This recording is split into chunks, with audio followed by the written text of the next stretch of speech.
বিশ্ব জ্বালানি বাজারের প্রাণকেন্দ্র হরমুজ প্রণালী।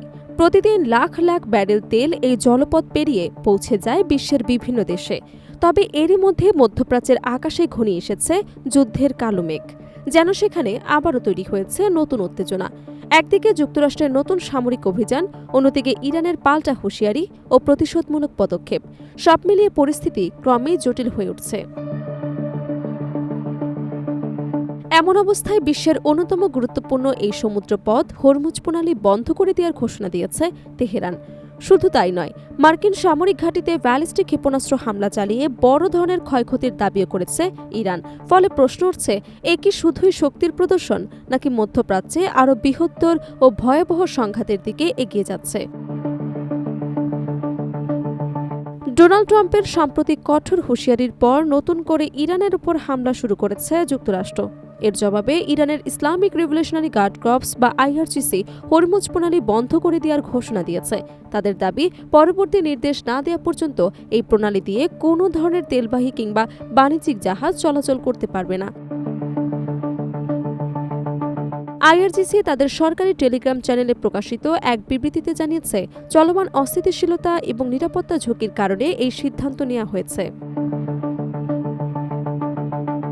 একই সঙ্গে তারা সতর্ক করে বলেছে, কোনো জাহাজ যদি এই নিষেধাজ্ঞা অমান্য করে প্রণালী অতিক্রমের চেষ্টা করে, তাহলে সেটিকে লক্ষ্যবস্তু হিসেবে বিবেচনা করা হবে।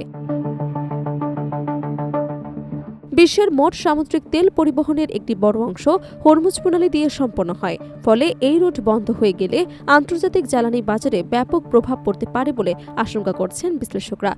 তেলের দাম বৃদ্ধি, সরবরাহ সংকট এবং বৈশ্বিক অর্থনীতিতে নতুন চাপ তৈরির সম্ভাবনাও উড়িয়ে দেওয়া যাচ্ছে না। এদিকে আইআরজিসি আরও দাবি করেছে, তারা জর্ডানে অবস্থিত যুক্তরাষ্ট্রের আল আজরাক বিমান ঘাঁটিতে ব্যালিস্টিক ক্ষেপণাস্ত্র হামলা চালিয়েছে। তাদের ভাষ্য অনুযায়ী ওই হামলায় মোট 12টি ক্ষেপণাস্ত্র ব্যবহার করা হয়েছে। এতে মার্কিন বাহিনীর একটি কমান্ড সেন্টার ধ্বংস হয়েছে এবং একাধিক যুদ্ধ বিমান ক্ষতিগ্রস্ত হয়েছে বলে দাবি করেছে ইরান। তবে এসব দাবির বিষয়ে এখন পর্যন্ত যুক্তরাষ্ট্রের পক্ষ থেকে কোনো আনুষ্ঠানিক নিশ্চিত তথ্য পাওয়া যায়নি। তবে প্রকৃত ক্ষয়ক্ষতির পরিমাণ নিয়ে ধোঁয়াশা এখনও রয়ে গেছে। এর আগে মার্কিন প্রেসিডেন্ট ডোনাল্ড ট্রাম্প ইঙ্গিত দিয়েছিলেন, ইরান যদি সমঝোতার পথে না আসে তাহলে তাকে আরও কঠিন মূল্য দিতে হবে। সেই বক্তব্যের পরপরই নতুন সামরিক অভিযান শুরু করে যুক্তরাষ্ট্র। ওয়াশিংটনের দাবি অনুযায়ী পশ্চিম তেহরান ছাড়াও কেশম এবং হিঙ্গাম দ্বীপ, শিরিক, মিনাব, বন্দর আব্বাস, গোরগান এবং ফার্স প্রদেশের বিভিন্ন এলাকায় হামলা চালানো হয়েছে। এছাড়া ইরানের খারজ অঞ্চলেও হামলার খবর পাওয়া গেছে। অন্যদিকে ইরানের দাবি, যুক্তরাষ্ট্র শুধু সামরিক স্থাপনাই নয়, কিছু গুরুত্বপূর্ণ বেসামরিক অবকাঠামোগুলোকেও লক্ষ্যবস্তু করেছে। তেহরানের অভিযোগ, শিরিক অঞ্চলে 2টি জলাধারে হামলা চালানো হয়েছে। এর ফলে স্থায়ী বাসিন্দাদের জন্য নিরাপদ পানির সংকট তৈরি হওয়ার আশঙ্কা দেখা দিয়েছে। পরিস্থিতির দ্রুত অবনতি হওয়ায় উদ্বেগ বাড়ছে আন্তর্জাতিক মহলেও।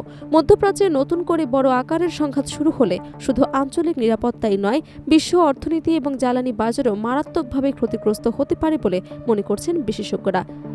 বিশ্লেষকদের মতে, হরমুজ প্রণালী বন্ধের সিদ্ধান্ত এবং পাল্টাপাল্টি সামরিক হামলা প্রমাণ করছে যে ওয়াশিংটন এবং তেহরানের মধ্যে উত্তেজনা এখন নতুন এক পর্যায়ে পৌঁছেছে। উভয় পক্ষ যদি সংযম না দেখায় তাহলে পরিস্থিতি আরও ভয়াবহ রূপ নিতে পারে।